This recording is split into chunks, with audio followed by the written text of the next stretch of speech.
Welcome back to Dad Meat, bitch. Tim Butterly, Jared Klickstein, author of Crooked Smile. Dude, this book is fucking insane, man. Thank you. Thank you. A lot of you people out there have seen a lot of us tweeting about this book. Dude, I cannot vouch for this fucking book enough, man. It's truthful, it's heartfelt, but more than anything else, it is fucking insane, man. Listen, thank you so much. It's an honor. My impression of the book, which I haven't dug into yet, is well, to compare it to it seems like you could read On Perks and then you could read this for the no but seriously.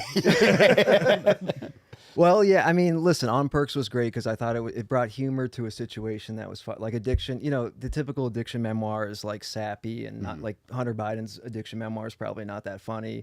I tried to be funny because you do really stupid shit when you're on crack and heroin. Dude, there was, I mean, there's a lot that like is very funny in here, but one of the things pretty early on in the book where you talk about getting fired by the cartel. Yeah. Can you talk about that for a second? Yeah, well, I mean, it was more of like an outsourced situation. Yeah. But, you know, the cartel has... You're an independent contractor? I was an independent contractor. Dude, and so there's no unemployment. That's the worst part. No, I just got canned, really. No insurance or anything, but... Over a Zoom? Dude, same thing happened to me, man. They played a PowerPoint at the end. It was just like, okay, well, guess that's over. Signed an NDA. Yeah.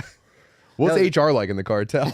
Well, there actually kind of was because I had a boss and I would drive around and like deliver heroin for them, like little like 40 bags of heroin. And but a requirement from I do my shift 9 to 3 p.m. and a requirement was that I do meth before I do my shift because I was a heroin addict and I'd like fall asleep when I drive. And so he's all his heroin addicts, you had to snort a line of meth in front of him before you started your shift.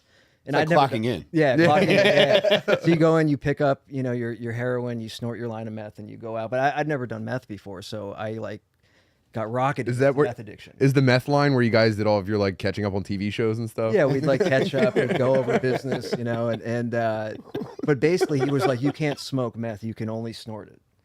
Why is smoke that? It, you go crazy. That's what he said. His name was Hugo. Did anyone try it? Like, or was it just... did. Yeah, I did. Yeah? Try it. Yeah, and he fired me pretty quickly. I went insane. Whoa. Well, dude, one of the things you mentioned that like it kind of bugged me out a little bit too because it just really just creeped me out because you were talking about hearing voices. Yeah. And like hearing voices of your neighbors like talking about you, like family members. Then also like the voice of God would come in at some points. Yeah. From meth? Yeah, have you guys smoked crack? Yeah. You smoke crack. So when you smoke crack, you're like really paranoid about the police. Yeah. Meth is like very spiritual. It's very like a spiritual paranoia of like your friends, your family, Jesus, people bigger than the police, people, when you're on crack, it's like anyone in a uniform you're scared of. Dude, I was the few times I smoked crack, I was mostly scared of my wife. And she's very holding a rolling pin, standing behind you in the dark. Yeah. But yeah, I totally get that. And I never smoked meth. I've snorted meth, but like the thoughts. Quick, I loved it. I loved it. Give me your letterboxd on so that. I think more so than Coke. I bought it thinking it was Coke, but I got it up in Bristol, PA, which at the time nothing's right in Bristol, PA. No, it's really nothing will ever go right for anybody there, regardless of how hard they try. But a lot of times, like you think you're getting Coke, but you end up getting crystal meth. Yeah. And I knew it was different because more than anything else, it felt like more hypersexual than Coke. Okay. Super sexual, yeah. Yeah. Well, yeah. So did you ever get into stim fapping?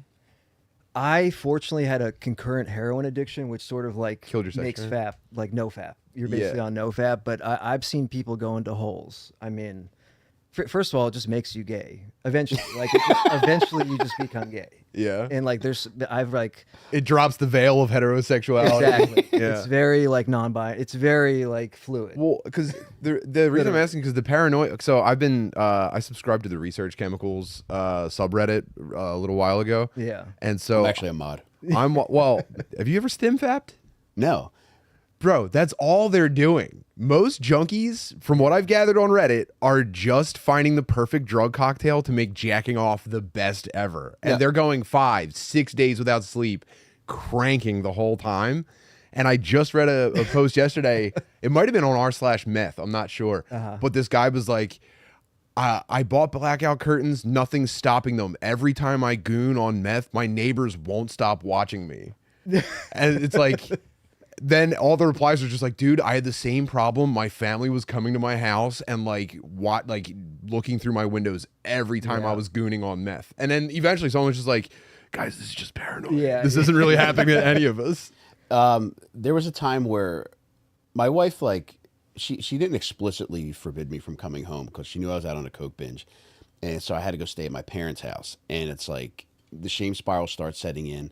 And as that's setting in, it's also like I'm starting to get a little bird meat because like anytime like I was like whacked on coke or accidentally taking crystal meth, it's like I feel like my dick is shriveled to that. Oh yeah. So it's like even though like you might have like sexual thoughts, it's, you know, there's not much use to what you have. So even if you want to crank it, it's like you're cranking a soft hog. Okay. Yeah. It's like an hour to get going. That's why it's a goon sesh, because it's like you can't even get hard. Yeah, it is kind of like a ceremony. It's an all-day ceremony. There's a lot of foreplay involved. Yeah, I mean, I've done it. I've been in the hole, and I've been late to work. I've lost jobs over it. Over gooning on drugs? Yeah, yeah. In my meth phase. Yeah. Yeah, it does seem to be one of the perks of meth. and I honestly, I shout out, I give it up to dudes that are out there trying to like perfect the art of gooning. Mm-hmm. And I'm so thankful we have the soldiers on the front lines, just like designing the perfect goon cave. Mm-hmm. Like they've got like Ian Fidance will tell you part of his gooning is he says he gets hard watching gay porn and then finishes on straight porn. It's like, bro, thank you for working that out for us. Man. Yeah. So maybe that's the thing. Maybe since meth makes you gay, you have to warm up. You know, you got to stand in the batter's box watching gay porn to get in the mood. Yeah. Last night, I went and got food, and this guy like started chatting me up and like followed me back to my Airbnb. And he was like Jussie Smollett, kind of looked like Jussie Smollett, but shorter.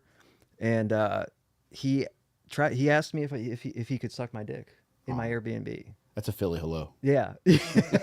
Wait, he chatted you up while you were getting food? Yeah, I was like waiting for my food at this like Nashville chicken place, and it took like 20 minutes. And he was like, "Do you know where there's a Wawa?" And I was like, "I'm not from here." And then he just kind of followed me back. And, whoa, he almost took advantage of you. Well, he was kind of putting the offer out there, and he was on some kind of stimulant, you know. Bro. Now here's the deal. It's like, you know, devil's advocate here. If I see a guy waiting for hot chicken, I'm probably going to approach him if I'm fucking whacked on something. Yeah, yeah. It's a numbers game. Yeah. You know? But I was too nice, and he really thought he was going to get to suck a dick, you know, and how did you turn him down? Like, oh, sorry, I got my dick sucked pretty big for lunch. Well, oh, I couldn't possibly. Well, my balls are so empty. He didn't like come out right. He was like, "Hey, like, who's in the Airbnb?" And I was like, the host couple, and they were like, "Would you fuck them if they like offered you?" And he's like, "Do you think you have?" That's a great thought experiment. I get it. And then he started talking. He's like, "You look like a girth guy, not like a skinny." And I was like, thank you. And I was like, opposite. Stop! You're gassing me up. But so I got caught in that because I was like, "Oh, this guy's we're just talking." This guy thinks I have a big dick. This might be the coolest guy in the world. Yeah. Imagine like you're the guy frying chicken. Jesus Christ, when is it 10 o'clock? But then he was like, "Hey, I think you think you've gotten your dick sucked well, but like I guarantee you haven't. Let me come up in the Airbnb and salesman, man. That's a classic gay guy. Yeah, very good salesman. But I did turn him down. Whoa, I had a guy at a GameStop, not a GameStop, not even an off-brand GameStop at the Franklin Mills Mall. Tried that shit with me one time. Yeah, where he was just like, "Oh, you're into Guilty Gear, nice," and he chatted me up a while. And he eventually got my number, and he called me from the shower, and I was just like, "Bro, I think this is probably the last time we're going to communicate with each other." Dude, always be cocksucking, man. Yeah, I mean, in San Francisco, I used to walk around. I mean, every day. But imagine if it is as good as they say. It probably is. Yeah. I mean, I got offered every day $100 to they'd say, "I'll give you $100 if I can suck your dick." Multiple times a day. Pulled over, like people would just pull over. I mean, how many times a day do you think you get your dick sucked? Probably 100. I don't know, man.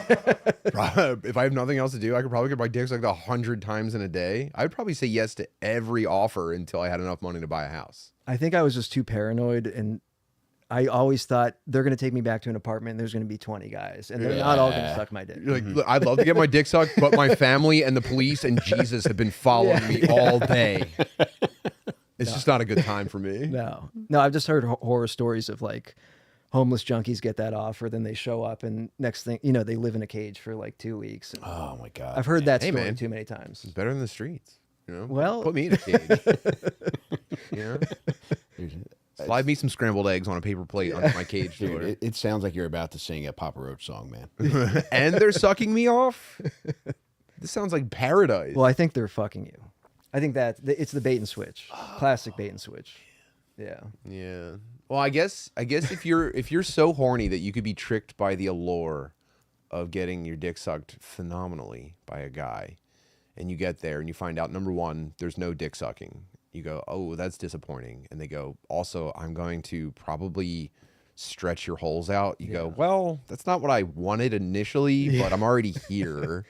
I'm already here. It's gay and practical jokers, man. Yeah. I already followed this guy back to his Airbnb.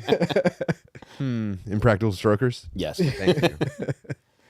Damn, dude. Yeah. It is tough, man. When somebody's being like that complimentary, it's like, come on, man. Do you at least want a chicken sandwich? Because I ordered two. Brutal. So you smoked meth, went crazy, got fired by the cartel. Yeah. Well, I got paranoid that there was a conspiracy where he was involved in the CIA. And he was like, just turn in your key or whatever. And we're not doing this anymore. Turn in your little bag of rubber bands and all that. Wipe all that cum off your face. You're out there writing checks that your fucking mouth can't cash. Yeah. But I'm grateful that he didn't kill me or like, you know, he just saw me as like a crazy. He said, I know you're smoking it now. You gotta get out of here. Dude, the lead up to that, Yeah. I thought there was going to be like some situation where like you're held, you know, at gunpoint and you have to escape that situation. But No, they were the nicest people I've dealt with. that's so cool to hear. Yeah. Man. I mean, it does really sound like a real job where they're like, look, here, this company, we're a family. Yeah. Okay. We're looking for rock stars that want to be part of a culture. No, it's very like you show up at 8:45, pick up the product, you work 9 to 3, you get 30-minute lunch, you can fill up your car with gas, you take lunch, you can take the money out of the till. It was great. It was the greatest job I've ever had. How much did they pay you per day? $15 an hour. Well, actually, they gave me a gram after 6 hours, so it breaks down to like $15 an hour. Any bennies, you know? Health Benefits. insurance. What's the PTO like? Benzodiazepine. I mean, Yeah, well, I realize that's what's going on. it's off paper, so you can technically get food stamps still. You can technically get yeah. So it was That speaks to my DNA. yeah. It was great. And this was Santa Cruz, right? This was in Santa Cruz. Yeah. Yeah. What was the clientele like? Honkies. Yeah. Just strung out white guys, white girls. Santa Cruz is pretty white. K&A was pretty white, which was more scary than just it not being. It was like very, very frightening. Heroin's a white problem now. It's a white problem. Maybe always. You see if you know you visited K&A. I went through K&A. Yeah. Yeah, you drove through. I didn't walk through. Yeah, I used to get off the train at the Somerset stop. Yeah, which that's was where I drove by. K&A now Uh-huh. is kind of like it really. The depths of it were really around the Somerset stop because there was less visibility. Mm-hmm. It was like, people with one leg and a hospital bracelet on, like assaulting each other. Yeah. This was like 10, 15 years ago.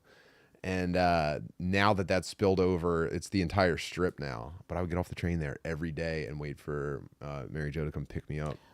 I was talking about you in that situation on a podcast this week because it was a guy who's a really good horror writer, this guy, Nick Boddick. Mm-hmm. He was like, just asking about like, why is there something in the water in Philly that makes everybody so much funnier? And I was like, well, one difference that I think definitely adds to people from this area being funnier, and I use you as a case study in that, nobody comes to Philly like as a theater kid to try to make it. You can go to LA, you can go to New York, go to Austin with the sole intent of becoming a famous comedian. However, most people from here have to have a specific lived experience. And for him, it was having to walk through that hell just to be able to do IT work and lay at the feet of fat women whose computers don't work. So having to do that and then do comedy at nighttime probably helped shape what he is now. Yeah. Yeah, there's McCusker explained it that he thinks that there's a cortisol buildup in your brain that like kind of never goes away or something like that. Anyway, I can see it, man. I ran off the train. I'm not ashamed to admit it. Brutal, I dude. ran off the train last night Yeah, because dude. of the ski mask people. Bro, 15 years every day on that train back and forth.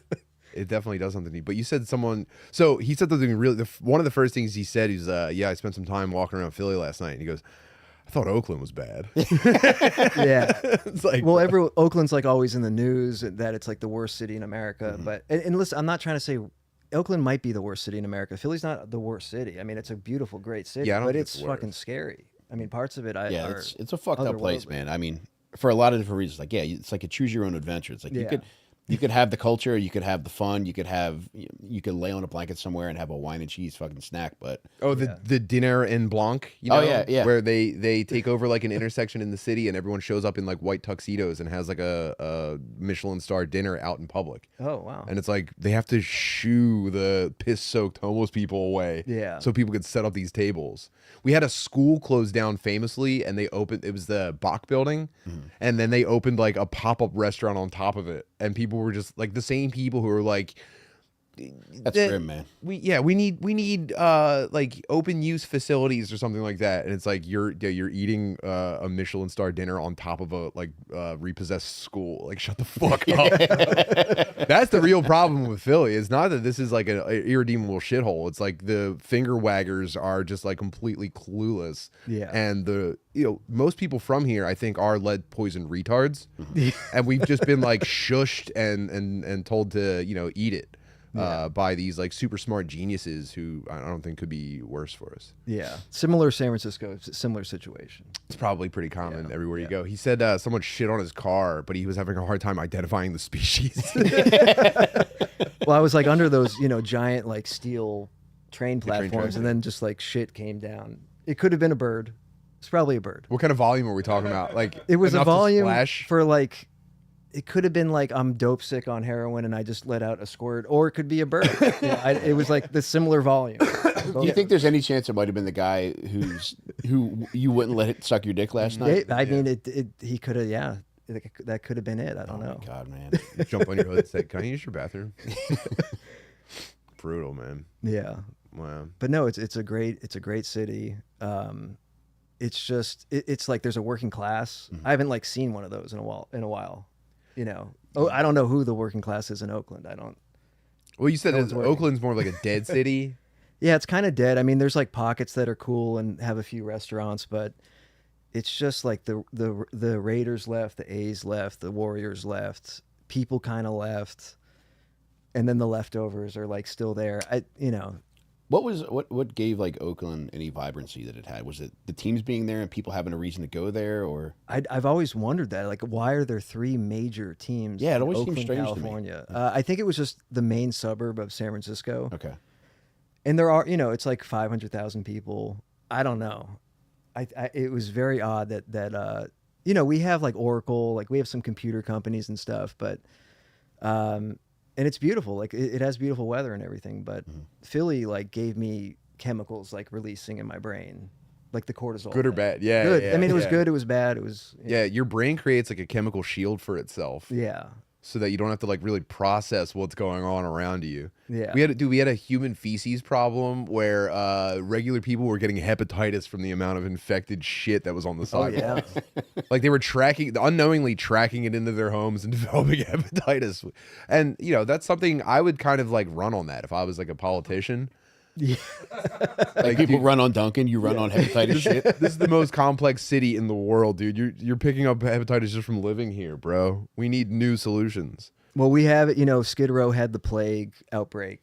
Bubonic? Yeah, bubonic came out a few years ago. Throwback. When was that? Remix. 5-6 years ago. Because, dude, I was on vacation with my family in LA, and a lady whose Airbnb I stayed at saw that I was posting on Instagram that we were there. She's like, "Hey, I'm going down to Skid Row to hand out pet supplies." She's like, "Do you guys want to come and help out?" She's like, "I promise you, it's not as bad as people make it seem." And I was like, "Okay." So we went and we met her, and it was pretty fucked up. And, but like, I think the most fucked up, and this was around that time. This might have been 2017. So thank God none of the kids got the plague. Oh yeah. But one of the things that really stood out was like, She's delivering rat food. when people see you giving stuff out, it's like naturally they come over and they're just like, "What do you have for me?" It's like, "Oh no, I just have Kong toys for your." Do you have a pit bull by any chance? Yeah. And guys coming up and asking for water, it's like, "No, this is kind of for dogs." What a dumb bitch. Dude, it was tough, man, because she's like, this is just for the animals, and I was like, okay, cool. But then people are coming up with this, like, what do you say to a person that's asking for fucking water? Yeah. It's like, yeah, no shit, you can have If water, you- man. This is a heavy duty Kong. If you chew on this, you'll probably salivate a lot. That's like a trick that I saw on a survival show. Try it out. Yeah, Well, it's- yeah, it gets weird. People, like all the churches come down, a bunch of people come down, they hand out things, and it's like a war to just grab as many things as you can. And then, like 10 feet away, a guy's like already selling the Yeah. things that came off of the truck. Yeah, Skid Row's pretty. I mean, K&A Black Plague Friday. K&A is on par, if not a little crazier, probably right now. But Skid Row probably has more resources. Like there is housing, there is like people handing out needles and like food and all that. But it's they're both pretty wild. There's one thing that I had seen about Skid Row. I didn't see it in person, but I saw in a video that somebody was describing that I don't think is the case where you went last night to K&A, is that there's like hierarchies amongst the people that like live there, whereas like when you see K&A, it's like it just seems like lawlessness, whereas with Skid Row, it seems like there might be some kind of like some structure to the people that live there, and who gets to do what on what block. Is that true? Yeah, there's at least like 10 years. When I lived down there was like, if you're Mexican, you have to live on this side. If you're black, you have to live over here. If you're Prison rules. Yeah, if you're white, like figure it out. There's not a lot of white people down there. You got to probably live with the Mexicans. Are they welcoming? The Mexicans, yeah, are great. I mean, same in jail. Like in jail, in California prison systems, there's like a what do you call it? Like a truce or whatever between the Mexicans and the whites. So they're like, they get along, and the Mexicans don't get along with the blacks, so they kind of have to get separated. But there is like a hierarchy in that there can be people that like run the block, and then they have people like working for them underneath, and they're still homeless, but they're like have the people working below them, and then below them are like the scoundrels that sort of like can't even move, like they're missing a foot or something, and they have like very low level jobs of just like maybe just holding on to the dope, but not actually selling it, like holding on to the stash. So there's definitely like there's like a hierarchy kind of pyramid going on some blocks. Is it all drug based, or are there times where like leaders from each blocks will meet to say like, look, we're getting first dibs on the fucking food truck that's coming? No, I don't think it's like that. It's really just drug based. But then there's like the nonprofit, like homeless shelters, and that's where shit gets really weird, because then there's like a lot of ability to like launder money, or like launder. Like I lived at a homeless shelter where like this guy named Wayne, who was like a preacher guy, but he ran the warehouse. Like he got busted for like having his own store like outside of town, and all the donations would just like go to the store, and he would sell the goods. So there's like a lot of like, there's definitely some weird stuff going on with the nonprofits. Like, yeah, because there's just too much money. I think at this point, is all of philanthropy a scam? I think so. Especially- It's all dude- just like, what is it called? Is it a 401c or something like that, where you set up a nonprofit, but then part of that nonprofit is you collect like $185,000 a year salary? Yeah, 401 damn, see this money go straight to the pocket. No, that's kind of what it's become. Yeah, it's Like that might be legally actionable. Could you not do that kind of thing, dude? I'm not trying to get fucking sued here. No, I my uneducated intuition here is that a big difference is that Skid Row is primarily a homelessness issue, an unhoused issue, and the Philly stuff, these people have homes to go back to. It's just, why would I make the commute when I'm just going to come back for drugs in 6 hours? Dude. So it's mostly people on like missing person signs, like, please, we want to bring Crystal home. And it's like, Yeah. sorry, dude, she's down the avenue losing a foot and getting fucked. And Yeah. she's pretty busy. Yeah, I mean, it's in a couple of like the Facebook community groups like I'm a part of, just for places I've lived and the place that I currently live. Like a lot of those posts are just like, look, we haven't seen Desiree in 3 months. We know she's down there. If you see her, please give us a heads up. Oh, dude, one thing that I saw you say in an interview that I really wanted to ask you more about was that you mentioned how the neo-Nazis were kind of intrigued by you being Jewish, Yeah. and they didn't hold it against you. No, they were cool. Yeah. Well, I'm half. Are you talking about in prison? Yeah. Yeah. Okay, yeah. Well, I went to jail, but like people do prison sentences in jail there because there was like too many people in prison. But I'm half Jewish, which might be the reason why they were like, all right, you're basically not Jewish. Which side? My dad's Jewish, my mom's Irish. That doesn't even count. That's what everyone says. According to the lore, like, dude, no prob. Welcome. Well, they looked at me and they're like, you don't look like Sacha Baron Cohen or something, or like whatever. You don't look like Larry David, so like you're cool. And it's not going to physically disgust us. No, I think they were just like they're low on numbers. They were like, you're cool. You're not like I was one of them. You know, they were like, you're not here for like you're not like here for a white collar crime. Mm-hmm. You know, you're here for a white power crime. Yeah, yeah, exactly. So they were like, and I didn't tell them for like weeks, and then they were like, you're already here. Like it's fine. You know. You're telling me you're Jewish. Wow. Was there anybody else that kind of got like grandfathered in that you're even like, come on, man, he's not even close to white? Oh, there was no Jews. I was the only Jew, so there was nothing like that. But there was like half Asian guys that were like. You're saying there's no Jews in jail? No. Interesting. Well, I would go like when I got the kosher meal, I had to go like talk to a rabbi, and there was like 3 other guys. They weren't in my dorm, but there was 3 Jewish guys in the jail. What did they think of you being a neo-Nazi? Oh, I wasn't a neo-Nazi. They were. Yeah. With them. Oh no, they do the same thing. Oh, okay. They were like Peckerwood Jews. They were like real crime Jews. They were just like junkie Jews or whatever. So like, you know, you just revert back to you're just a normal guy or whatever. So no, they were cool. They did think that I was like magical to some extent, and they asked me for like advice on their cases, and I became a lawyer basically. Were you making shit up, or were you just? I know. I told them, I was like, I am a crackhead. Like, I know nothing about law. And they're like, please review this. Like, please just give it. I need your eyes on this. Yeah, biologically, you are half lawyer. Yeah. So then they actually like were upset. They were like, cool. They were like, he's the shit, man. He's like helping us with our cases and stuff. And no, they were totally cool. Everyone was totally cool about it. Do you think you inspired any of them to give other Jews a chance when they got out? Oh yeah, I stayed in touch with Nazis. Really? Yeah, one guy like covered his Nazi tattoo, not because of me probably, but probably because he got off drugs and he was like, I need a job, you know. But I think he still kept it in his heart. He kept well. That's where it counts, you know. So, but no, these guys aren't even like. It's just like a group of guys. It's a gang. It's like calling yourself the Vikings or something. To me, that's what. And in prison, it doesn't even count. Like we would be neo Nazis day one in prison just because, or at least in California, or like Peckerwoods or whatever. Yeah. Well, I mean, it's all skinheads. Right? That seems hurtful. Yeah.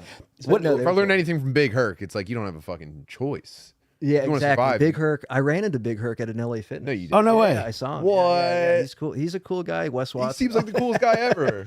He's cool. Yeah, he's Wes Watson though. I haven't seen him. I don't know. He's real deal. You know. Everyone I talk to who's been through the California penal system, which is more than you'd expect for a guy like me. My uncle, Brian, God rest his soul, he went through I think San Quentin.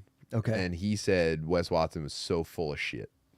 And it really broke my heart. I don't know a lot about Wes Watson. I lost 50 pounds watching his videos. Really? Yeah. Well, I watched his like early videos. He just seemed funny. He seemed cool. I liked how intense he was. Yeah. He was pretty accurate from what I remember.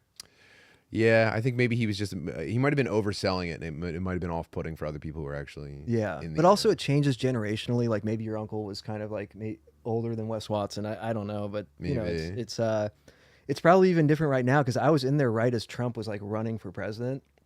It was like 2015, and like he was just popping up on the news, and the Mexicans were like, "Oh, I don't like what he's saying." And then you know, I'm sure once he became president, it got a lot more racially. There was a lot more racial tension probably in there. I don't know, but I got out 2016 like.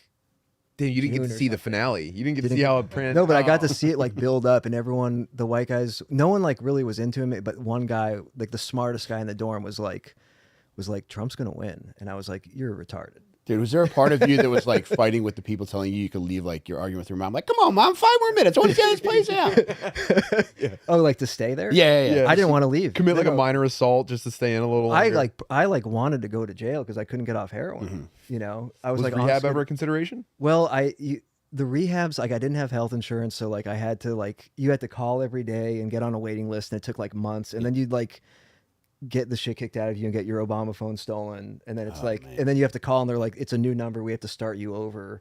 You just like couldn't get into rehab, so like I was like, I got to go to jail. So fortunately, another homeless guy tried to rob me in a Panda Express. He like sucker punched me, and I went to jail. I tried to stab him, and they gave me assault with a deadly weapon, and You were like, yes. yeah, and then I like the time. It's like, okay, they're gonna let me out, and it's like I'm just gonna go back to that, you know. So I wanted to stay. Did you get your food before you got arrested? At No, Panda no, Express? No. He won everything. Like he didn't go to jail. He got the food, Dude. but it's all good. When I got out, I was like 70 pounds heavier. I bought an Obama phone from the guy that punched me. He didn't recognize me, and I didn't want to like. Did you bring it up? No, I You didn't let it want- slide. Yeah, I thought it would have been Wow. funny to be like, I'm that guy. From Really cool Obama phone you got there, Tony. Yeah, but no, jail was cool for me because I was homeless. So I was like, I wouldn't mind staying here. Yeah. Did you have an understanding of how everything worked within jail before you got there, or did it take like an acclimation period for you to understand, like, all right, this is how I'm going to have to function in? I knew, like, I'd been to jail for like 3 days a bunch of times, and then I knew people that had really gone in for a while, and so I knew all the rules and all that. But when I got in, I mean, they are very anal about, not literally, but they are very anal about rules. You know, like they. I've heard. No, there's surprisingly there were like no gay No stuff. gay shit whatsoever. Wow, man. Yeah, they were like no rape, and I was like, I'm okay with no rape. I like that rule. Was there wasn't even one guy that was like, guys, can we talk about the no rape thing? Actually, It's just like, I feel like it's a hard rule. It's arbitrary. Like, why not? Just a little. Frankly, I don't know why that was like a big no-no. You know, no horseplay, no rough, no Whoa, gay stuff, dude. no making gay voices as a joke. Like, No punk shit, basically. yeah, and like no, gotta wash your hands, gotta be clean, gotta like can't spit gum in the urinal or can't spit like wrappers in the urinal or anything. Like, gotta keep clean. No disrespect to other races. Like, that's number one. Do not disrespect another race. Damn, California That makes penal sense. system's got it figured out. I know. I don't know, man. I don't like the no gay voices stuff. gay voices. Dude, That just would be imagine hitting the difficult. entire cell block right before lights out with a "Good night, boys." I know. I that was weird that they didn't want to do. Well, it's really up to like whoever runs your dorm, I guess. And the guy that ran my dorm was like, no horseplay. No, No gay horseplay. No funny business whatsoever. No funny business. what about No goofing around? Weisenheimers. He was like, you can goof around with your own race occasionally, but nothing in front of the other races because we can't look gay. Whoa! So It's you're the like a Greek or Roman phalanx. Yeah, just like no gay shit over here. Yeah. Everyone, Well, you know. Dude, that's gotta be so tough if like Jackass is on TV and you're just like, come on, man, look at this, look how cool this is. well, this dick. How funny is that? Well, the gay guys want to be gay. Gay, that's like gay humor. I mean, white humor. Sorry, I meant the white guys want to do gay stuff because that's like white Yeah. guy humor. But the Mexicans run the jail, and they're like no gays. You know, they're like machismo, and What do they find basically funny? what they. It's so funny because I Mexican have dudes no idea. love Morrissey George Lopez so much. Yeah, Mexican dudes love Morrissey and Depeche think he's, like, Mode, manly NXS. and shit. And it's just like, bro, yeah. you guys are we think it's funny that they're so gay, and you guys are like putting pictures of him in your grandma's house and know. shit. No, it's they're. And now I'm not allowed to do gay stuff in jail. Well, it's everything's a game of like keeping up with the Mexicans. You know, like you got to impress the Mexicans, and they're like no gay stuff. Got to work out every day. Gotta transport your homie on bike pegs. Yeah. You gotta wear your work apron outside of work. Yeah, Yeah. yeah. So like they just make all the decisions. So the white guys just have to put up with it and not be gay. You Wow, know? that's cruel and unusual punishment. I know. Dude, the prison gates when guys get released, it's got to be nonstop ball tapping wedgies. Yeah. I'm just It's a lot of yanking pressure. penis. A lot of First pressure. penis I see is Ding getting dong. cranked. Yeah.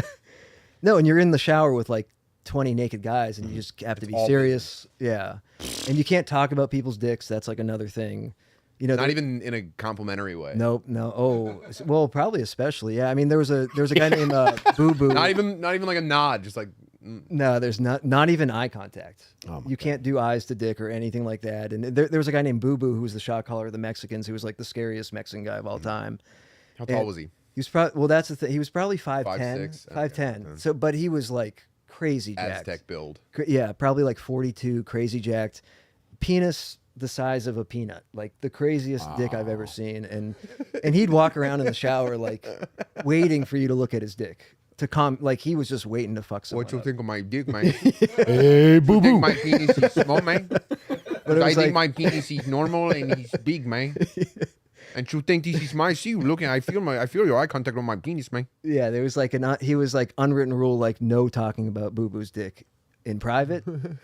Can't make any comments. So there was just Yeah, But of course, this probably fueled everyone to like every time I was around, like, yeah, dude, what about Boo Boo's dick? that's though? all we wanted to talk about. It's got to be like the subject of every letter leaving prison. It's like, why do you keep writing me about Boo Boo's dick? Like, I just want to hear how my husband's doing. Dude, the margins of every book in the library, it's like, seriously, though, Boo Boo's dick?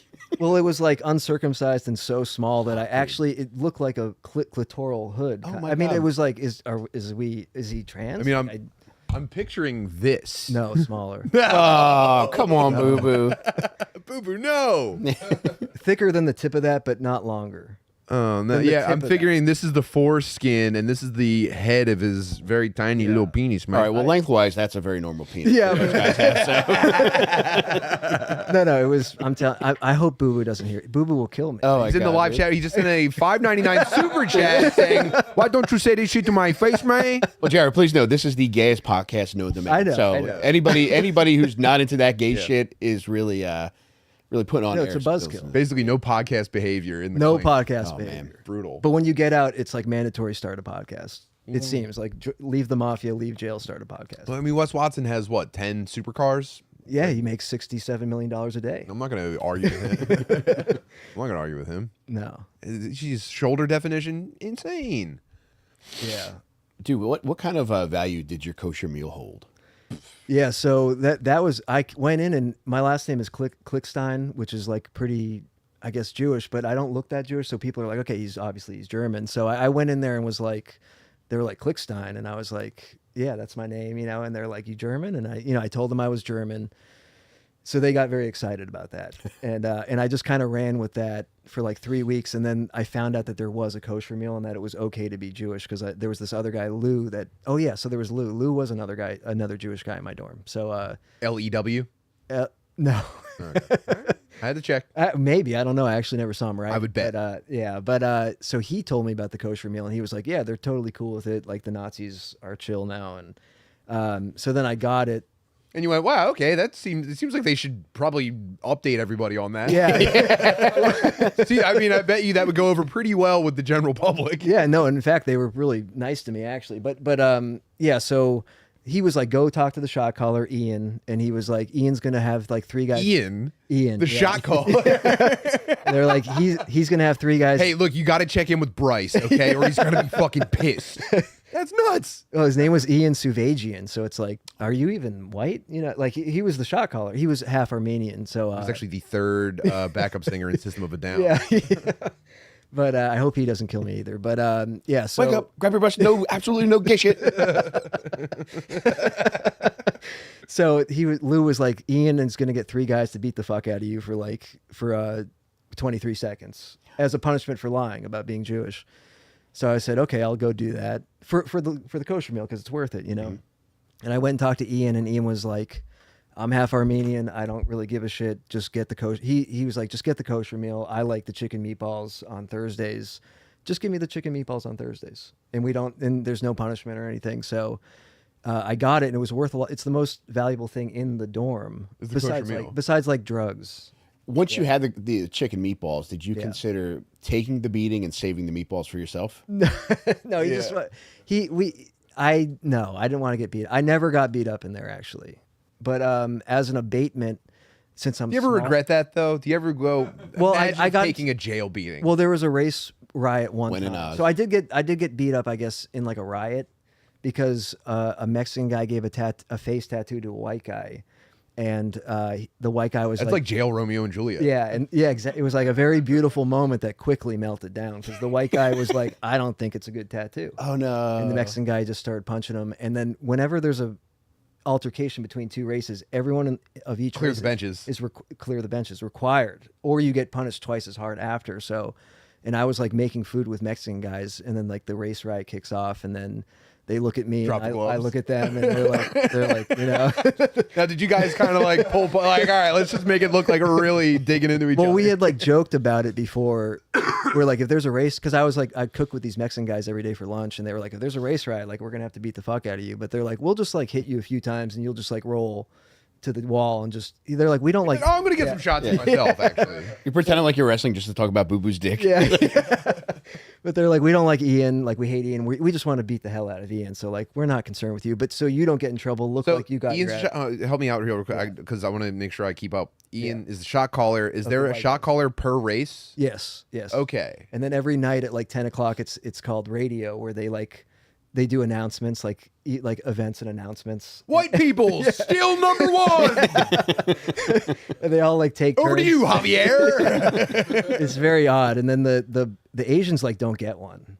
What? Yeah, it sucks. Yeah. So the blacks are actually in charge of the Asians, which is very ironic. That's great. Yeah, that's the opposite of what's going on in Africa right now. Yeah. But they're like allies. They're called brothers and others, which is, not cool. Now, did they ever try to get in on the announcements program? The Asians, Like, no, we could they be are so good like- at this if you let us. It's like guys born in China that got a DUI that have no idea what's going on. Oh, And they like don't speak no. English. Hell. And they just come in and they're like, Jamal is your shot caller. It's crazy. I mean, they have it rough.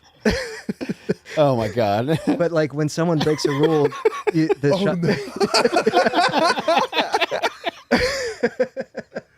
But if an Asian guy breaks a rule, they're like, because when you break a rule, your own race punishes you. So when an Asian guy breaks the rule, the blacks are cool, and they're like, we'll let 3 Chinese guys beat you up. That's They're not- cool about that it. is cool. Yeah. Yeah, that's a Literal massage. slap on the wrist. So I'm like, Actually, they might do nasty karate on you. You're getting spin kicked. but I'm pretty small, so Ian would use me as an abatement, because when you have 3 guys beat up one guy, you don't want to like kill the guy. So like I'd always get chosen for that. So I'd have to like fight an old guy for like sharing beans with a black guy or something. I'd have to like beat up an old 1-on-1? no 3-on-1. 3-on-1. Which is like, it was really kind of gross, but that's just those are the Yeah, of rules. course, that's the reality. Yeah, Can't I share would it, never yeah. judge you for that. Yeah. So, Did he know it was coming? Yeah, they tell him he would get caught. Ian would be like, "Man, I caught you. You can't share bean."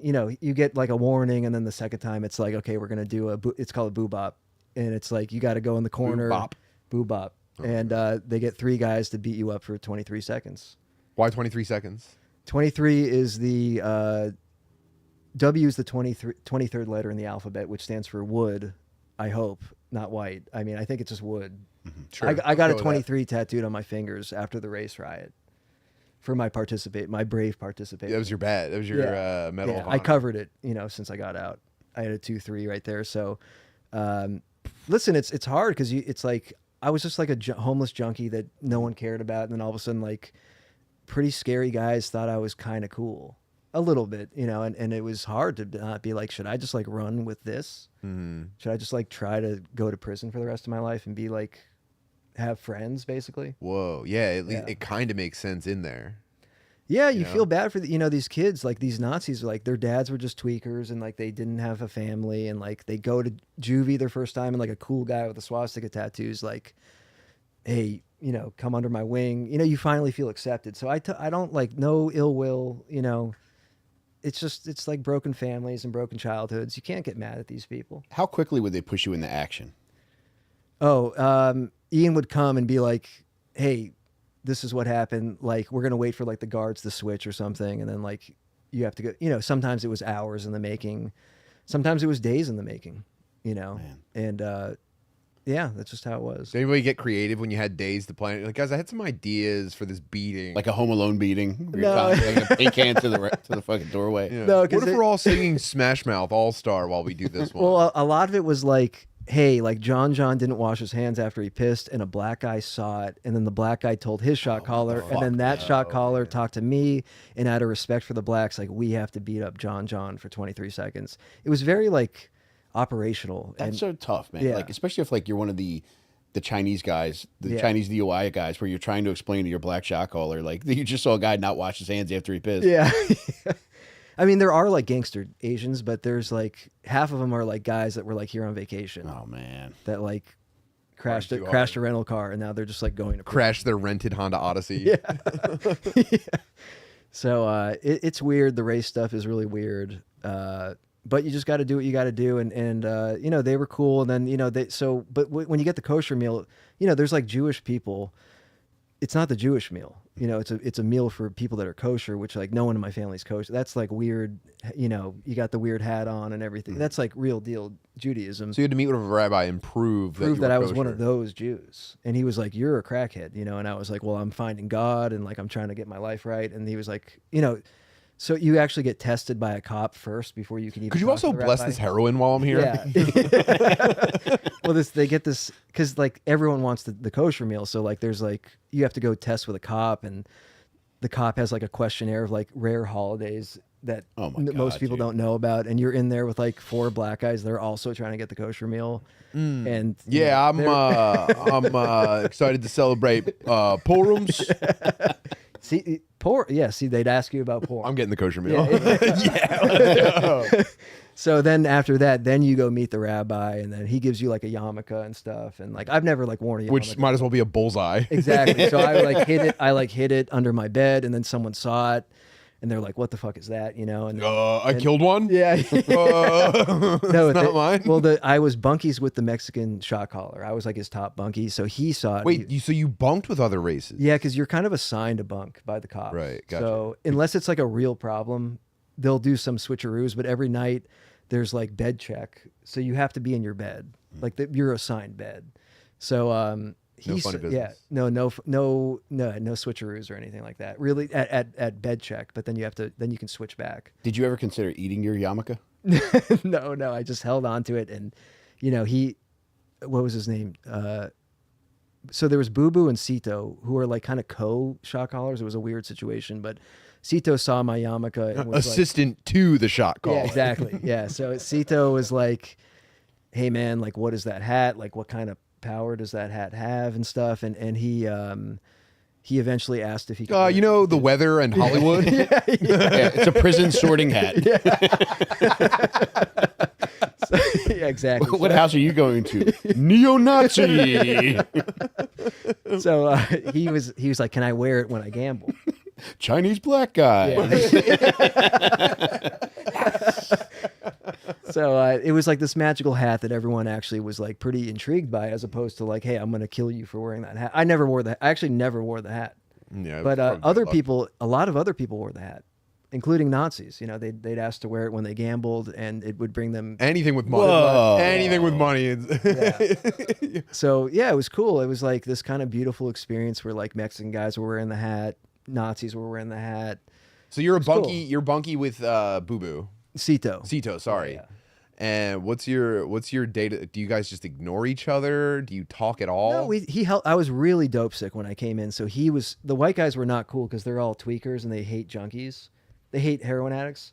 Whereas Cito was like an older Mexican guy. Is that a distinction? Was that a distinction? Yeah, between there's like a junkies? battle. There's like a battle going on. Uppers and downers. Yeah. I like both. I actually quit meth with crack, so I just started smoking crack and heroin. But there's like tweaker versus junkie. Pretty solid battle going on. They hate junkies, and we hate tweakers. You know, so What would I be? Probably tweaker if I know me. yeah. I'd want to be doing stuff and fidgeting around and Yeah. shit like that. I don't know. I'd probably get pretty anxious if I was just like zonking out on benzos and shit.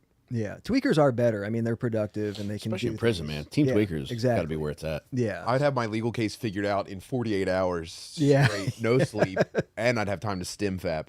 well, that's the thing that's where problems happen because meth is actually pretty easy to get into jail because you can soak a card, like a postcard, in meth water, and then you get a postcard mailed to you, and then you can like cut them into squares and eat them. Whoa. And then people get into there's a no fap rule in jail. What? So no, like as long as it's not like if a tree falls in the forest, does anyone hear it? It's like kind of that kind of situation. it's not around me, basically. It's like no, you can't be seen. You know, Yeah. you can't get. A guy got. you caught hang up doing a it. sheet around No, your thing and no, a guy got caught doing it in a chair. Like you get a chair, or there's like 6 chairs, and he got caught like at 4 o'clock in the morning sitting in the chair and jerking off, and they rolled him up. They made him get out. There's like a no masturbation policy. Oh my God. So this becomes a really big problem when the meth comes into the dorm because it's like a battle to like how can I jack off? Wow. So you Yeah. probably get pretty inventive. I never did it, so I didn't, you know. You fapped the entire. Oh, you just have to like wake up every once in a while. You just wake up at like 3 o'clock and everyone's asleep, and you just once every 2 weeks or something. And when you go to the bathroom? No, you're just in your bunk and you just hope Cito doesn't wake up. Kind of like your book. Kind of like the scene in your book. Yeah, sorry. Yeah, but yeah, it's a bunk bed jerk off session basically. And you just both people. Exhilarating. It's a don't ask. It's a don't ask, don't tell situation. Wow, I'd probably really enjoy that. Yeah. The forbidden nature of it, the trying to, wow, that speaks to me. Well, every night if you wake up, there's like a jingle of like guys quietly masturbating. Oh my god, dude! Dude, what if they put it all together to form like this really beautiful medley? Yeah, it's. You're like Andy Dufresne trying to time it with the crickets. Yeah, so it's that's the situation. Yeah. Whoa. Yeah. Jesus, man. Yeah. Yeah, I just assumed it was just a nonstop pud fest, man. Yeah, no, I mean, in my particular dorm, it was kind of a faux pas if you got caught masturbating. Whoa. Yeah. And people make these things. They'll like blow up Fifis? fifi, and like, you know, obviously, you know, that's like your secret thing. You hide that, and Yeah, I thought people took pride in those. Well, like, well, I'm so people sell nasty them. at Fifis. Well, people make them and you can sell them, but it's kind of like a black prison market Etsy. item, Yeah. you know, where you just kind of hide it. You don't really. I don't know. It was really just because the shot callers make the rules, and my shot callers were, I guess, pretty conservative. Did you write while you were in prison? I wrote my dad letters, and I wrote people letters, and I don't know anyone. I only knew like people's address from like 7th grade, like my friends and stuff. So like people I hadn't talked to in 20 years, I'd like write them letters. Mm-hmm. And then same thing, like numbers, like the only numbers you know are like your best friends from middle school. Cause then we all got cell phones and we forgot everyone's number after like 6th grade. So you just like call your friends from 6th grade basically. Oh, dude. Yeah. Did they mostly accept the call, or was No. it just like, he's not home? One of them did actually. Yeah. My friend Alex, and we'd talk, you know, he was pretty cool. And, but yeah, you go in there. I didn't know anyone's number. I knew my dad's number. That's it. So I called my dad, and he was like, my dad for like months was like, go to jail, like figure out how to go to jail. Get your life together. Yeah, get your life together, like go to Figure jail. it out. And then There's some nice jails around Oakland. Have you thought about stabbing a guy at McDonald's?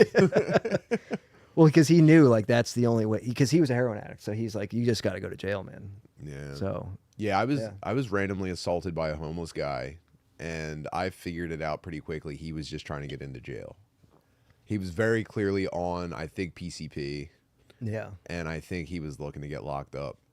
And it was just me. It was my turn. It was your turn, man. Yeah. And you know, it's really hard to go to jail now. Oh, especially in Philly? They might not even Krasner. try you Yeah. in Philly. Is it Krasner? Yeah, Krasner. Yeah. And although, you know, I don't know how much of it's true that he is kind of worthless on crime and doesn't prosecute anybody because, you know, the people that complain about him are the same people who just like kind of like just spend all their time looking for that kind of thing to complain about. Yeah, yeah. So I shouldn't speak on that because I'm uneducated, but yeah, he's probably a real worthless piece of shit. Yeah, I've heard about him. You know, I wrote like an article for like New York Post about something that was like, I like cited something that Krasner did or something, but they just want that kind of, they just want to want you're those following 9mm on Twitter all day. Yeah, just going yeah. like, see? And we live near them? You know? Yeah. Fucking Krasner. But again, those people could be right. I could be wrong. Yeah, I don't know. I don't know enough about Philly politics, but yeah, no, it's a problem when you're like stop. Like Oakland has a problem now where, you know, I'm not trying to be like alarmist or anything, but like you can't get arrested. It's becoming an issue. Yeah. when you went to jail, was there any like medical consideration given to you as far as like detox, or was it just figure it out, man? Yeah, well, everyone goes into a medical pod for 3 days, and where they like test you and make sure you don't have like plague and hepatitis and all that. And then so I told them I was dope sick, I was kicking heroin and Klonopin, and they gave me Advil and like let me stay there for 7 days in the med pod, which is no different. On Advil. Yeah, detox on Advil, but it was the greatest detox of my life, and I've never detoxed since. It was my last detox. What do you mean by greatest though? Most comfortable or like No. put the nail in the coffin? Put the nail in the coffin. It was like the most painful, crazy. I mean, it was crazy. It was just like, I weighed 125 pounds when I went in and just sat there. Like I just curled up for like 10 days and just hallucinated and, you know, was shitting and, you know, it was terrible. It was really bad. And I think that's kind of like what I needed. Was anybody like being kind to you, or were people leaving you alone for the most People part? just leave you alone, and then after 7 days, I moved to the dorm, and Ian was. Damn, I can imagine a prison nurse watching me detox on the floor, shitting on myself. Yeah. Like, boy, if you don't stop with all that pooping, get your ass, stop pooping on my goddamn I'm floor. gonna tell Cito on your ass. You keep shitting your damn self in my damn bunk bed. Goddamn Yamaku. No, but after 7 days, you like move to the dorm, and then Ian's like, "Okay, we have to do like mandatory workouts," and I was like, "I'm like, Dude, the 88 burpees in the morning, Yeah. you do them? Oh my Yes, God. dude. well." He was like, "I'll give you 3 more days of like rest because you look really, you look fucked up." But would you have to keep up with them immediately once you started? Yeah, after 10 days, they were pretty understandable because I looked so emaciated, like my bones were like coming through my body, and they knew, Cito would like give me food. He'd like put extra food on my bunk, and Cito took care of me. Yeah, what the yeah, really shout out nice, man. Cito. What the hell? Because the white guys were like all tweakers, and they were like fucking junky, like you're just, and then Cito, like he like had it, and he knew because he was a heroin addict like long ago, and so he kind of watched over me.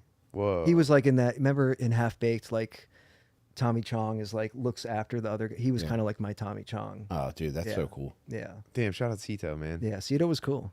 Yeah. Do you ever think about finding him on the outside, or do you think he's still in there?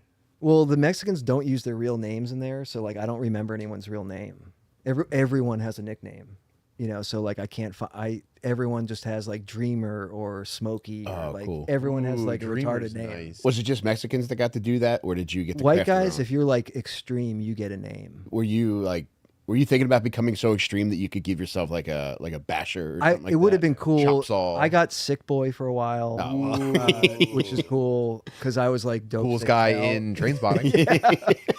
But most white guys are like, because a lot of the white guys are like dads that just like fucked up or like got like a domestic violence or a DUI, and like it's like this random hodgepodge, and or like homeless guys or whatever. So those guys are just Jeff or Dan or whatever. But it was an honor. I got a name eventually. Yeah, Whoa. Damn, man. yeah, it was cool. Wait, what was your name? Sick Sick boy. boy. Sick Boy, yeah. Yeah. Wow, dude. Yeah. Arr. Actually, the Mexicans called me that, so the white guys didn't even call me that. Well, got the annoyed. white guys were hating, by the way. Because if I found out someone's name, the Mexican guys give you Sick Boy, I'd be like, what the fuck, dude? I I know. killed a guy with a lawnmower blade. And he's Sick Boy? He fucking shit his pants on the floor. He cried to the black nurse, dude. And he's Sick Boy? Well, that's why they called me Okay, that. I guess I'm just fucking Jeff, dude. Ain't calling you no damn sick boy. Got me into fucking not jacking off for 2.5 years. Well, they called me Sick Boy because of one guy gave me the name because remember in The Simpsons there was like that sick kid, like I don't know if you I can't. remember. He was like he's just like a background character, but he had like stringy. He just had lines, Very black pale. lines, pale black lines for hair. They were like, "You look like that guy. You look like Sick Boy."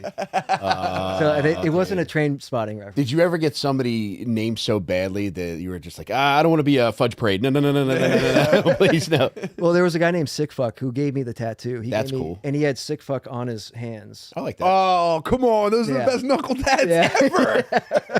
And he was like a kid. He was like 19, like fucked up white kid. And he was the one guy that when I came out as Jewish, he was like, "You're not like Arabian or anything, right?" And I was like, "No, I mean, It's kind of the opposite. Yeah. Let me see you on this carpet. So he was Sick Fuck. He was fucking crazy. Whoa. He gave me my tattoo. We actually kind of Sick got fucking Sick Boy is almost Yeah. like a superhero duo. And his Yeah. his real name was Joe Perry, which is cool because Joe Perry. Joe Perry from Batman and Armed Robin. is Joe Perry the guitar player in Aerosmith? Aerosmith, who There he we had go. never heard of, but that was it was cool that, and I actually ran into him at a NA meeting. He had never heard of Aerosmith. Well, he never heard of Joe Perry. Oh, okay. Yeah, but Oh, man. All right, that But, would stabilize me. I ran into him at a NA meeting. He was doing good. He's probably back in prison, but he was a good kid. Sounds like a good fit Cool. for him. Yeah. Damn. Yeah. Yeah. Ready to switch over to the Patreon?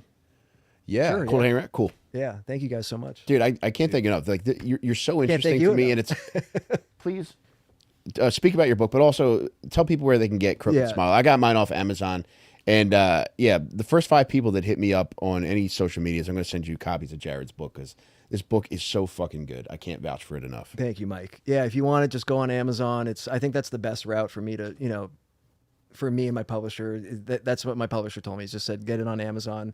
it's a funny book. I was homeless. I was a criminal. I was a drug addict. It's all my stories. It's how I got out of it. It's a little bit of public policy, my suggestions on how we can maybe alleviate the situation for, the thousands of people out there. And just want to thank you guys so much. I read like half a Delco Dirtball when I was in Boston, man. Amazing. Poignant for a recovering wigger. I mean, it's like, it was amazing. You still got it in you. I can tell.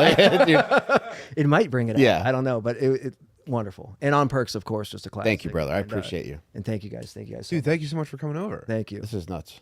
Yeah. It's so funny. Like, I don't know. We followed each other for a while on social media, and we've interacted, and it's just cool that you're here. Yeah. Thank you. No, I appreciate it greatly.